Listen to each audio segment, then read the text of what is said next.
તો હવે વાત કરીએ અમદાવાદની, જ્યાં ચંડોળામાં ડિમોલિશન હાથ ધરવામાં આવ્યું હતું અને હવે તેને લઈને જ સમાચાર સામે આવ્યા છે કે જ્યાં ઘર વિહોણા લોકો માટે એમસી દ્વારા વ્યવસ્થા કરવામાં આવી છે।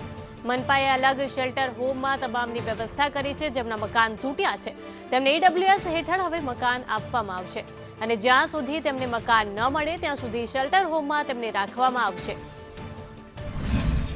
અમદાવાદના ચંડોળા ખાતે ડિમોલેશનની કામગીરી જે ચાલી રહી છે ને ત્યાં જે લોકો રહેતા હતા અને તે પૈકી જે લોકોને મકાન મળવાપાત્ર છે તે લોકો માટે થઈને હાલ વ્યવસ્થા જે છે તે અમદાવાદ મ્યુનિસિપલ કોર્પોરેશન દ્વારા ગોઠવવામાં આવી છે અને અલગ અલગ શેલ્ટર હોમ છે ત્યાં તે લોકોને રહેવા ખાવા પીવાની વ્યવસ્થા છે તેના માટે થઈને વ્યવસ્થા અહીં ઊભી કરવામાં આવી છે, જેથી તે લોકો જે છે તેને જ્યાં સુધી મકાન ના મળે ત્યાં સુધી તે લોકોની વ્યવસ્થા છે તે અહીં જળવાઈ રહે। અહીં મેનેજમેન્ટમાં જે છે તેની સાથે આપણે વાત કરીશું।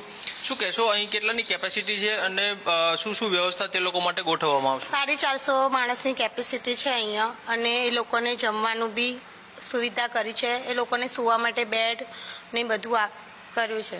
અહીં લગભગ 450ની કેપેસિટી છે અને તે તમામને અહીં વ્યવસ્થા જે છે તે અમદાવાદ મ્યુનિસિપલ કોર્પોરેશન દ્વારા આપવામાં આવશે અને જ્યાં સુધી ઈડબ્લ્યુએસ સ્કીમ હેઠળ તે લોકોને મકાન નથી મળી જતા ત્યાં સુધી તે તમામ લોકોનો વસવાટ અહીં અલગ અલગ શેલ્ટર હોમમાં જ કરાવવામાં આવશે। કેમેરામેન સંદીપ રાઠોડ સાથે કશ્યપ જોશી, સંદેશ।